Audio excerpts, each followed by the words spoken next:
After the liberalization from military rule in the 80s, South Korea has prospered by leaps and bounds in the period called the Miracle on the Han River. Although the first verifiable presence of Islam in Korea can date back to the 9th century during the Silla period, with the arrival of Persian and Arab navigators and traders, the presence of Muslims was practically non-existent in Korea by the 16th century. The re-emergence of Islam in Korea was during the Korean War, where the UN command had enlisted the help of the Turks, who it is said have laid their mark and influence over the years until now. With the recent globalization and increasing influx of talents and cultures between countries, the Muslim community here has undergone many changes and has strived to maintain and sustain their Islamic culture over the years. Let's see how they observe Ramadan in this holiest month of the Islamic calendar.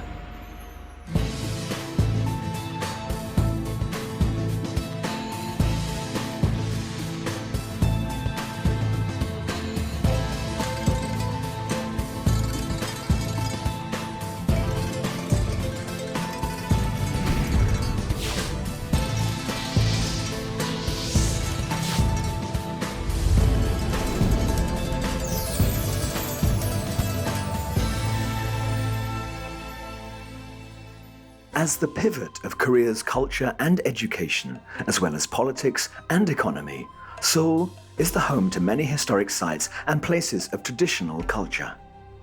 This is exemplified by the Gwanghwamun Square, which sits right at the heart of Seoul. The square is preceded by the statue of Admiral Yi Sun-shin, a naval commander noted for his victories against the Japanese Navy during the Japanese invasions of Korea in the late 14th century. The statue of King Sejong is the square's focal point. He is the fourth and most respected king of the Joseon dynasty and creator of Hangul, Korea's alphabet.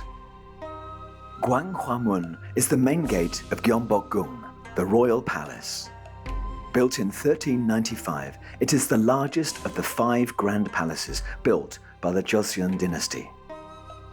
In the early 20th century, much of the palace was systematically destroyed by Imperial Japan.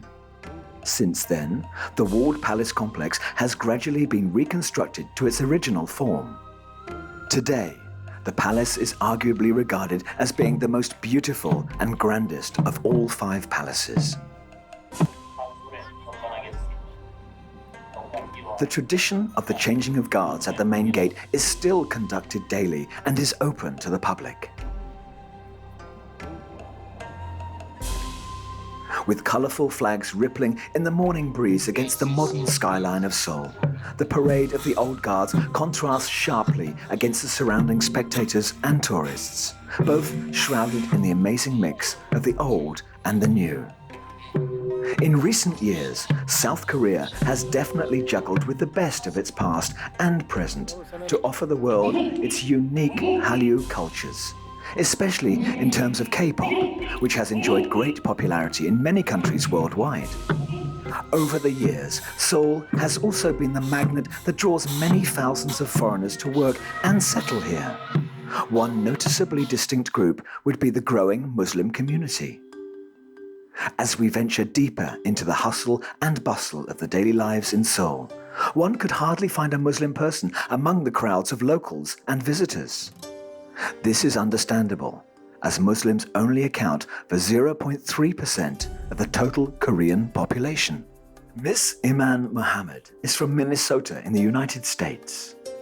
She has developed a great interest in Korean culture since high school, and her first trip to Korea encouraged her to decide to finally come here as an English teacher in 2015.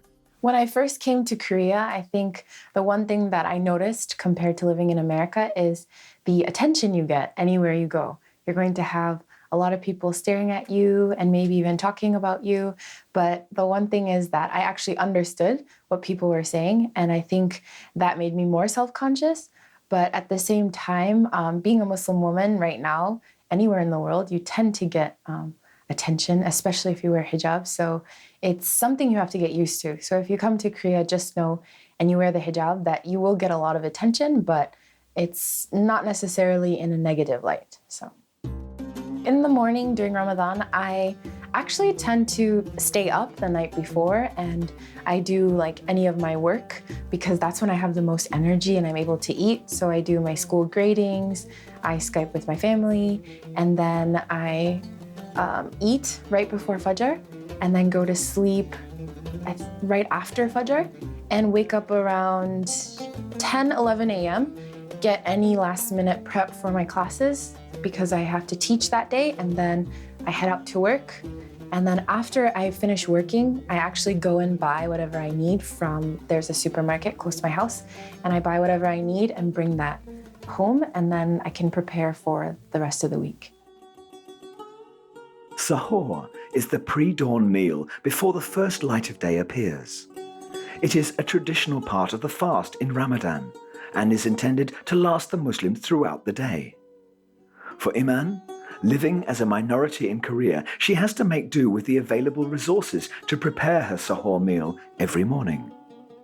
Technically, the sahur can be eaten once midnight is over, but Muslims are highly encouraged to have the meal just before the morning prayer.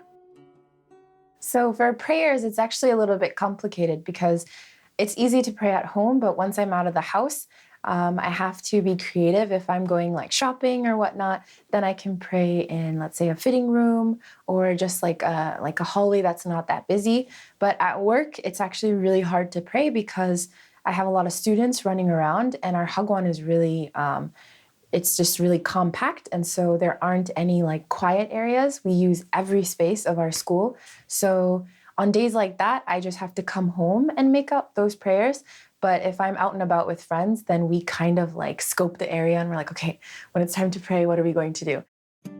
Next, we will follow Iman as she brings us around Seoul to places she frequents during the holy month.